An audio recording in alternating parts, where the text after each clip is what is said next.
대학교 졸업하고 가면 초대소에 갑니다. 초대소는 공작원들이 생활하고 훈련하고 공부하고 하는 하나의 어떤 건물인데요. 그냥 대한민국으로 치면 안가라고 생각하면 됩니다.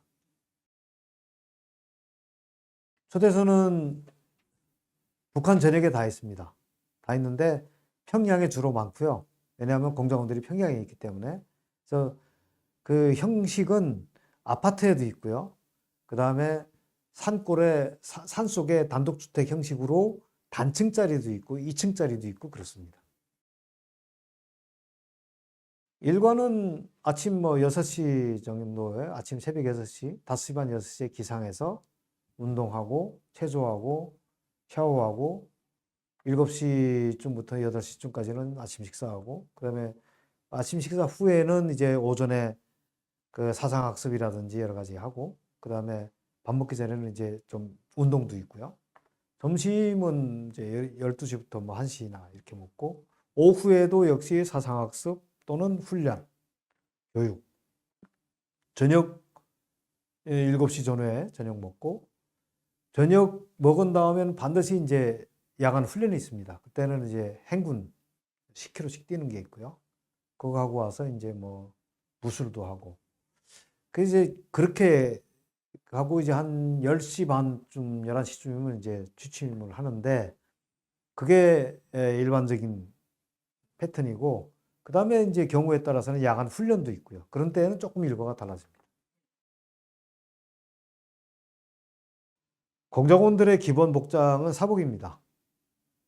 그리고 야간에 훈련할 때만 야간이나 어떤 사격 훈련 이런 거 할 때에는 북한 장교 복장을 하는데 장교 복장을 하면서도 계급장이 없고요. 벨트를 띠지 않고 모자는 그냥 우리가 흔히 인민모라고 하는 거 그냥 그거 하나 쓰고 아무런 표시가 없어요.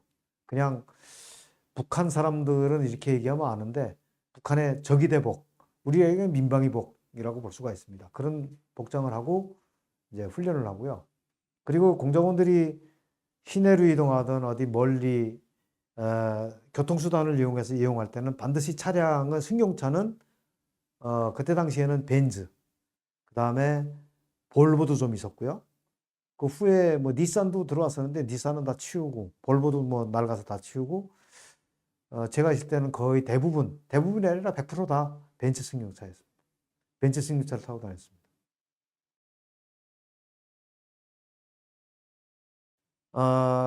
김정일 정치군사대학을 졸업하고 대한민국에 침투하는 때까지 공작원 교육과 훈련 기간은 보통 한 5년 내지 6년 정도 걸립니다. 그러니까 김정일 정치군사대학까지 다 포함하면 9 내지 10년 정도가 교육과 훈련으로 다져져야 대한민국에 침투할 수 있습니다. 가장 중요한 건 지하당 건설이고요. 공작원들은 그 모든 것을 다 독립적으로 혼자서 해야 되기 때문에 통신도 굉장히 중요합니다. 통신이라고 할 때는 모르스보 수신, 그 다음에 암호 해독이라고 그러죠. 변신이라고 그러는데 이것도 중요하고요. 그 다음에 이제 암호 조립하고 하여튼 이런 통신 쪽도 굉장히 중요하고요.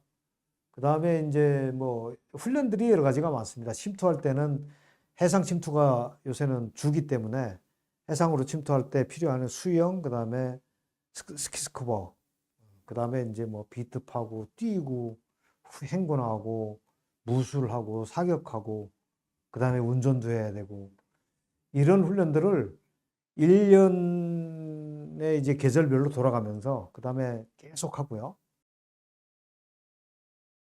그 007, 영화 007도 저도 봤는데 그거는 굉장히 좀 환상적인 좀 현실하고는 맞지 않는 것 같고 제이슨 본하고 비슷한 것 같습니다. 초대소 교관 간부들은 다 전직 그 난파공작원이나 침투 요원들입니다. 그리고 그 중에 일부는 북한 노동당 간부했던 사람들도 있습니다. 족구하는 이 남한이 대한민국이 적지다, 여기가 적구역이라고 합니다. 적구, 구역구자인데요. 그러니까 북한 사람을 남한 사람으로 만들기입니다. 평양 사람, 서울 사람 만들기가 적구합니다. 그러니까 평양 사람을 서울 사람으로 만들려면 말과 문화를 완벽하게 서울 사람처럼 해야죠. 그래서 그 적구화에는 크게 두 가지입니다. 말, 그다음에 문화. 서울말이 그 사투리를 바꾸는 게 좀 힘들었어요. 북한에서 쓰던 북한에서 흔히 쓰는 사투리들이 굉장히 많은데 그 사투리들을 다 바꾸는 게 제일 어려웠습니다. 밀봉 교육이라고 하는 거는 그 봉인된 상태, 그러니까 차단된 상태, 일반인들하고 차단된 상태에서 교육한다는 얘기입니다. 그러니까 말하자면 비밀리에 그 일반인들이 모르는 지역에다 갖다 놓고 교육을 한다는 건데 그게 초대수 교육을 일명 밀봉 교육이라고 합니다. 아까 말씀드린 대로 10년 정도의 고도의 교육과 훈련을 받은 사람 중에서 한국에 침투할 수 있는 사람을 그 중에서 선발을 합니다. 그거는 뭐 위에 있는 장차관들이 보고서 선발을 해갖고 그 사람들이 팀이 이루어진 다음부터 남한에 침투할 때까지 걸리는 시간은 짧으면 6개월, 보통은 1년 정도 걸립니다. 1년이나 2년 정도를 준비를 해야 됩니다. 90% 이상은 다 2인 1조고요. 한 명이 내려오는 경우는 극히 드문데 있기는 있었습니다. 그런데 3인 1조는 없습니다. 1990년 5월에 침투했습니다. 5월 한 말경인데요. 제주도 서귀포시 보목동 해안으로 침투를 했습니다. 두 가지였습니다. 기존에 난파된 이선실이라고 하는 거물급 간첩을 접선해서 평양까지 안전하게 데리고 가는 것. 그걸 공작용어로 접선 및 대동복귀라고 합니다. 두 번째는 남한에서 그때 당시에 활동하고 있던 국내 운동권 인사들 가운데 특정인을 포섭해서 간첩망을 구축하는 거였습니다. 당연한 간첩으로 만든다는 것은 노동당에 가입시키는 겁니다. 노동당에 가입시킨다는 것을 간첩으로 만드는 건데요. 그 포섭한다는 얘기는 노동당에 가입시켜서 간첩으로 만든다는 얘기입니다. 그 임무를 맡고 왔습니다. 그 당시 저희가 명단을 갖고 나온 거는 한 5명 정도 됐던 것 같은데 구체적으로 잘 생각은 안 나는데요. 그때 포섭을 위해서 간접적으로 만났던 직접적으로 만났던 사람이 4명이었습니다. 1차 침투 때는 동작구 대방동에 대방 목욕탕 바로 옆에 있는 단독 2층 벽돌집인데 거기에 이선실이 살고 있었습니다. 2층에 전세로 살고 있었는데 이선실 집에 들어가서 같이 이제 숙식을 했습니다.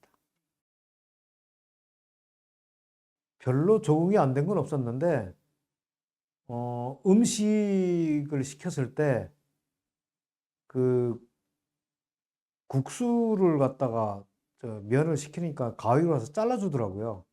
그게 참 좀 신기했고 좀 적응이 잘 안 됐고요. 그 외에는 뭐 돈이 있었으니까 적응은 하는데 전혀 문제가 없었습니다. 이선실은 그 당시에 노동당 정치국 후보위원, 그러니까 정확히 말씀드리면 조선노동당 중앙위원회 정치국 후보위원이고요.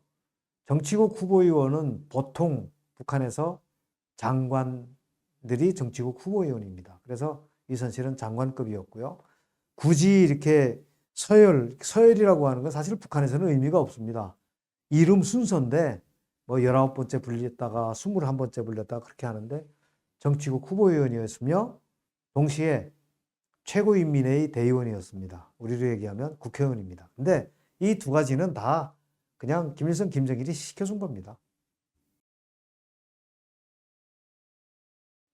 위기의 순간은 침투하는 당시 밤에 반잠송에서 반잠수정을 타고 들어오는데 반잠수정을 향해서 그 경비정이 이렇게 왔기 때문에 그거를 회피하느라고 한 바퀴 그 섬을 한 바퀴 돌았는데요.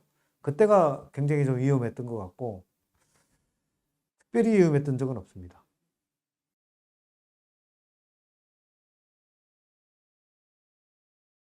여러 명 만났는데 나중에 그 여러분들을 만나면 30일 날 만나면 그때 말씀드리도록 하겠습니다.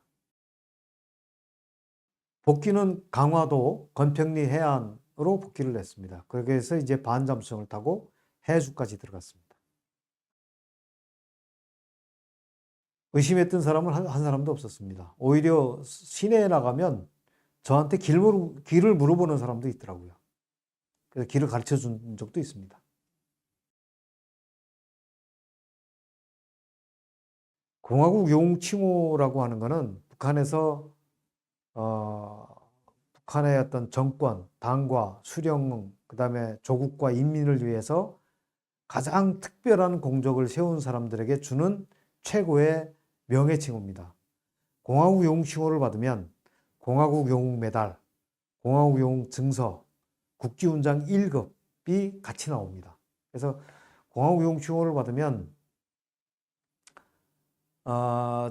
만약에 이제 군에서 전역하든가 아니면 이제 정년퇴직을 해서 들어가면 현직에서 받던 모든 대우를 100% 죽을 때까지 받을 수가 있고요.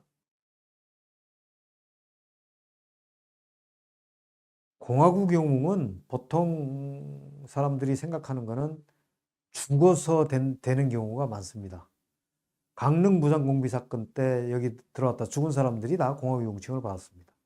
살아서 공화국 영웅칭호를 받는 경우는 극히 드뭅니다. 특히 20대에 받는 것은 그 공작원이라고 해서 대남 침투했다가 복귀했다고 해서 다 영웅칭호를 주는 건 아닙니다.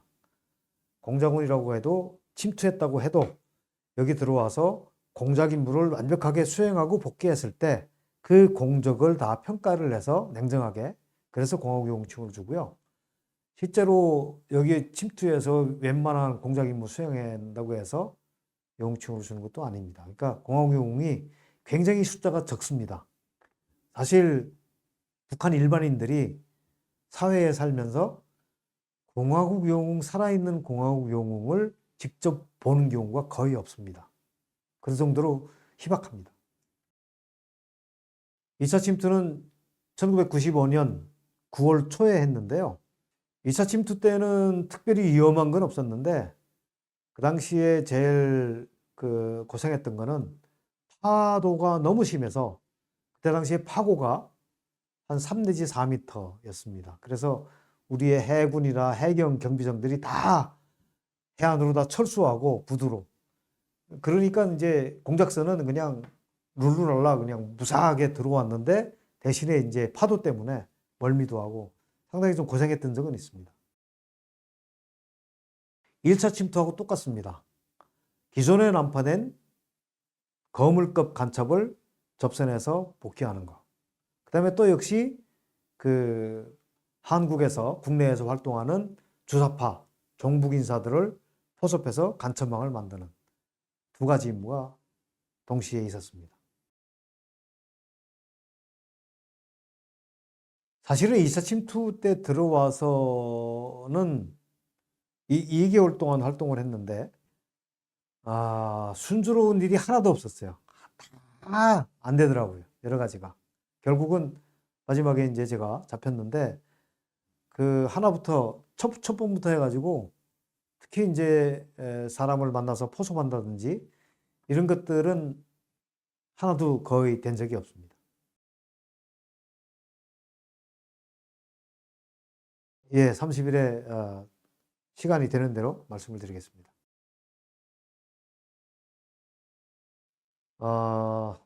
기억이 뭐 평소에는 기억이 안 나는데 그때를 돌이켜 보면 생생하게 기억은 나죠. 그러니까 뭐 그거를 다 제가 말씀을 드릴 수 없지만 어떤 순간순간인지를 뭐 질문을 한다면 그 부분에 대한 답변은 드릴 수 있습니다. 간첩은 있습니다. 아직도 있고요. 앞으로도 있을 겁니다. 북한이 망할 때까지 간첩은 있습니다. 그건 제가 뭐 단언할 수 있습니다. 쉽지는 않은데 잘 살펴보면 여러분들이 어느 정도는 식별을 해낼 수 있다고 생각을 합니다.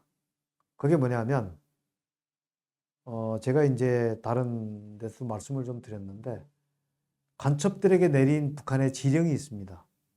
90년대 뭐냐면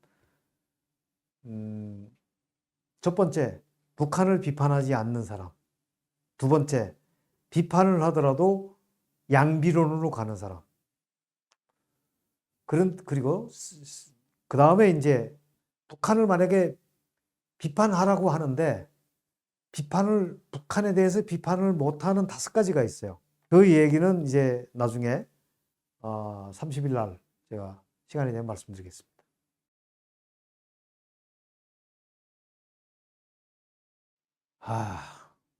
글쎄요. 스파이가 될 수 있는 조건? 저는 사실은 처음부터 스파이를 하고 싶지도 않았고 그랬는데 제가 이제 15년 동안 해보니까 스파이는 정직해야 될 것 같고요. 그리고 좀 이성적, 냉정해야 될 것 같고요. 그 외에도 여러 가지가 있는데 그 잘 생각이 안 나는데 그 나중에 좀 더 생각해서 말씀을 드리도록 하겠습니다. 저는 북한에 대한 관심이 있는 사람은 물론이고 그리고 우리 사회를 자유민주주의 체제를 유지하는데 뭔가 좀 자기가 도움이 되겠다 또는 유지하는 것이 좋다고 생각하는 사람들은 좀 다 좀 들었으면 좋겠다고 생각을 합니다. 그리고 북한의 실체 또는 주사파의 실체를 정확하게 알고 싶은 사람들, 이런 분들은 제 얘기를 듣는 게 좋지 않을까 이런 생각이 듭니다. 감사합니다.